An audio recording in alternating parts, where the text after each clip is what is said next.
Hello everyone, आप सबका स्वागत है कोड फॉर एजुकेशन में। ये है रिएक्ट जेएस का पार्ट नंबर 38 गाइस। इसके अंदर हम देखेंगे आपका रिएक्ट के अंदर प्योर कंपोनेंट के बारे में कि प्योर कंपोनेंट किस तरीके से यूज करना चाहिए, थ्योरी एंड प्रैक्टिकल गाइस। वैसे तो ये क्लास कंपोनेंट के साथ में ही चीजें चलती हैं और इसका जो लेटेस्ट वर्जन आया है हुक के अंदर उसको भी हम कवर करेंगे आने वाली वीडियोस के अंदर। बट इस वीडियो के अंदर हम इसको यूज करेंगे क्लास कंपोनेंट के साथ में गाइस। तो देखेंगे थ्योरी एंड प्रैक्टिकल इसका भी। एंड जैसे कि गाइस मैंने आपको हर एक वीडियो में बताई, रिएक्ट जेएस ट्यूटोरियल की सीरीज चल रही है। अगर आपकी कोई भी वीडियो मिस हो जाती है तो प्लेलिस्ट का लिंक आपको डिस्क्रिप्शन बॉक्स में मिलेगा, वहां जाके आप वीडियो देख भी सकते हैं। आपको मेरी किसी वीडियो से रिलेटेड कोई डाउट होता है तो कमेंट करके अपने डाउट को आप पूछ भी सकते हैं। और सारे सोशल मीडिया के प्लेटफॉर्म पे लिंक्स भी आपको डिस्क्रिप्शन में मिलेंगे, जाएं एंड फॉलो कर लें। चलिए यहाँ पे देखते हैं सबसे पहले what is a pure component. अब प्योर कंपोनेंट आपको पता लगी गया कि क्लास कंपोनेंट के साथ में चलता है, तो सबसे पहले मैंने यहाँ पे उसका छोटा सा इंट्रोडक्शन रखा है, इसको रीड कर लेते हैं पहले। In React a pure component is a specific type of component that is designed to optimize performance by minimize unnecessary rendering. In React, components are re-rendered whenever their state or props change. However, if a component's render output is solely determined by its props and state and they have not changed, there is no need to re-render the component. This is where pure components come into play. इस paragraph में मैंने रखा है जो pure component होता है वो specifically आपका परफॉर्मेंस को इंक्रीज करने के लिए बनाया गया था। कि जब कभी भी आपका री रेंडर के बारे में आपने बहुत सारी वीडियोस में देखा, पिछली वीडियोस में री रेंडर क्यों होता है, जब कभी भी आपका स्टेट और प्रॉप्स चेंज होता है तब जाके आपका कंपोनेंट री रेंडर होता है।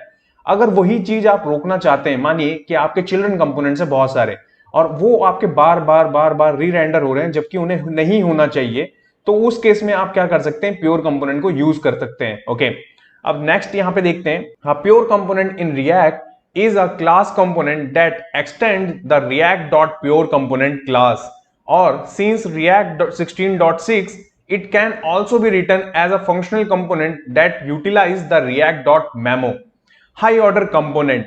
It means HOC.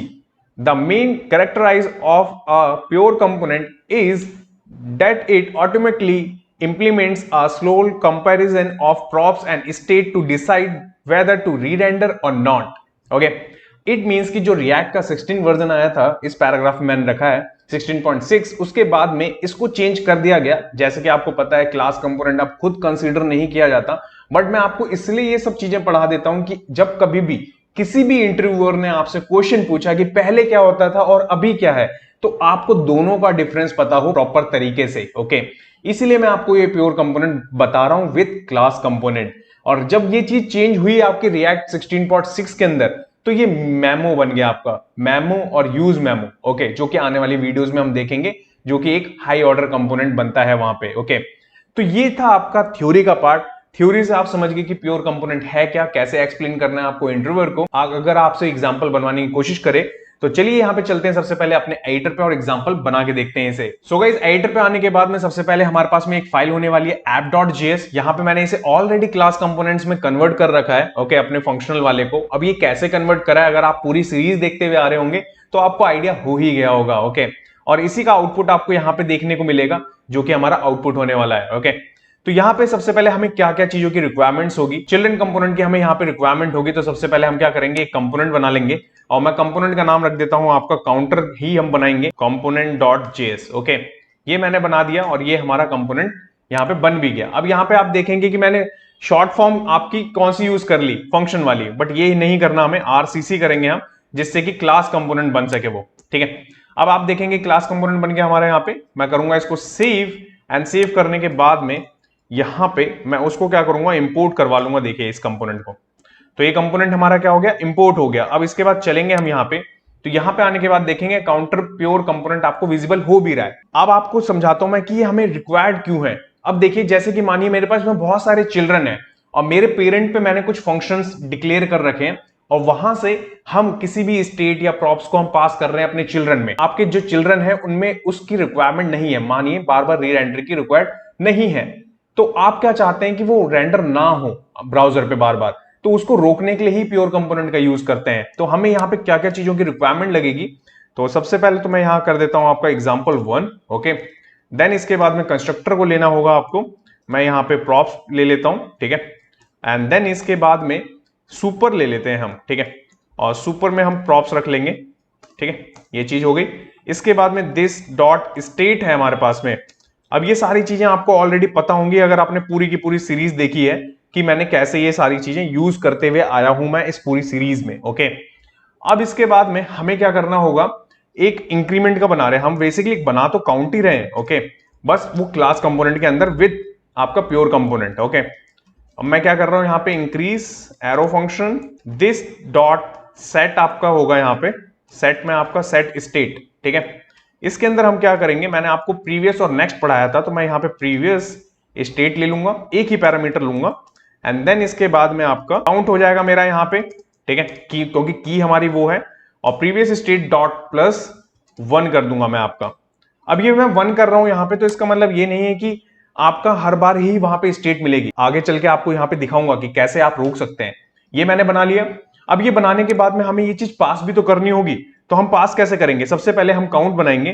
काउंट में this dot it dot count, पहला तो हमारा प्रॉप्स ये हो गया जो पास होगा। सेकंड मेरे को यहां पे फंक्शन भेजना है, तो फंक्शन के लिए मैं क्या करूंगा, दिस डॉट हैंडल इंक्रीमेंट।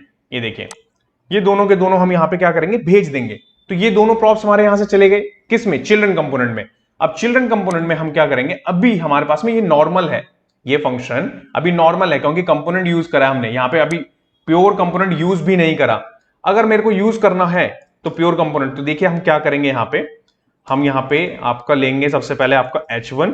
ठीक है, काउंटर, ये चीज हो गई, एंड देन इसके बाद में this dot props count. Okay, ये चीज हो गई आपकी। ठीक है, एंड देन इसके बाद में आपको यहां पे लेना होगा आपका बटन। ठीक है, अब आप में से बहुत सारे लोग सोचेंगे दिस डॉट प्रॉप्स कहां से आ गया अब यहां पे। ठीक है, अब ये प्रॉप्स मैं डायरेक्टली इसलिए यूज कर पा रहा हूं क्योंकि मैंने ये डिक्लेयर कर दिया यहां पे आपका कंस्ट्रक्टर के अंदर।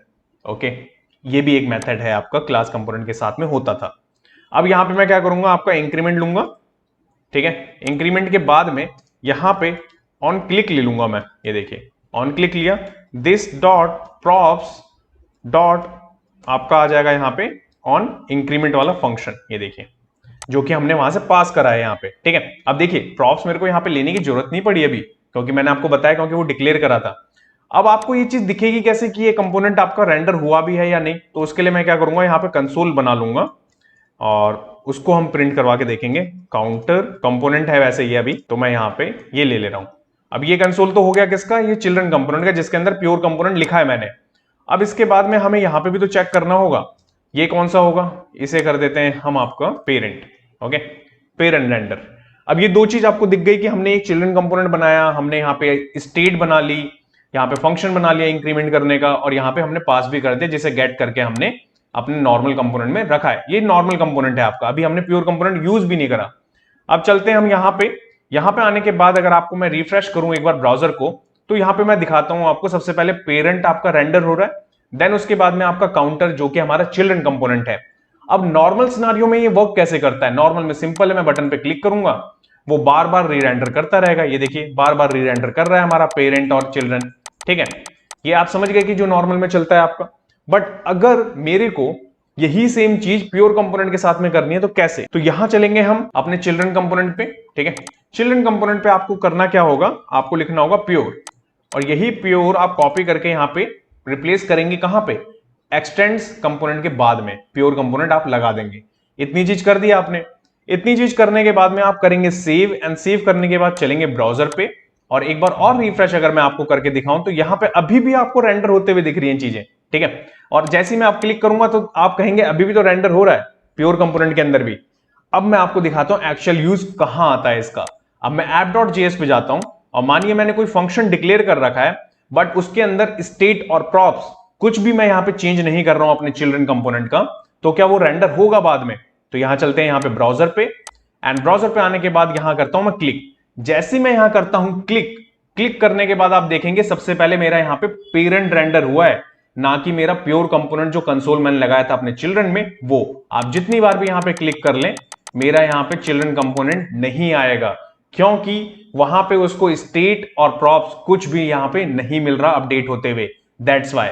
तो आप समझ रहे हैं कि प्योर कंपोनेंट किस तरीके से यूज होता था और होते आया है। बट अब इसका एक्सटेंडेड वर्जन आपका आ गया है फंक्शनल कंपोनेंट के अंदर हुक्स, तो हुक्स में कैसे हम यूज करेंगे वो देखेंगे। ओके, तो यहां पे आप समझ गए कि किस तरीके से, अगर मैं इसे वापस नॉर्मल कर दूं कंट्रोल जेड, और अब आपको मैं दिखाऊं तो देखिए, अब मैं क्लिक कर रहा हूं तो देखिए वापस, क्यों? क्योंकि वहां पे स्टेट और प्रॉप्स दोनों चेंज हो रहे हैं और उसको गेट करके हम चिल्ड्रन कंपोनेंट प्रिंट भी करवा रहे हैं। ठीक है, तो मैं उम्मीद करता हूं कि जो मैंने आपको ये आज एग्जांपल दिया है प्योर कंपोनेंट का, ये अच्छे तरीके से आप प्रैक्टिस करें, क्योंकि ये इंटरव्यू में क्वेश्चन पूछा ही जा सकता है आपसे। ठीक है, इसको और हुक को लेके जो यूज मेमो होगा वो सारी चीजें। ठीक है, अगर आपको मेरे इस वीडियो से रिलेटेड कोई डाउट है तो कमेंट करके अपने डाउट को आप पूछ सकते हैं। नेक्स्ट वीडियो में आपको मैं क्या पढ़ाने वाला हूं वो भी एक बार देख लेते हैं गाइस। तो गाइस, नेक्स्ट वाले पार्ट में हम देखेंगे आपका रिएक्ट मेमो के बारे में, कि मेमो किस तरीके से यूज करना चाहिए हमें फंक्शनल कंपोनेंट के साथ में theory and practical guys. Thanks for watching this video. जब तक के लिए till then bye bye guys.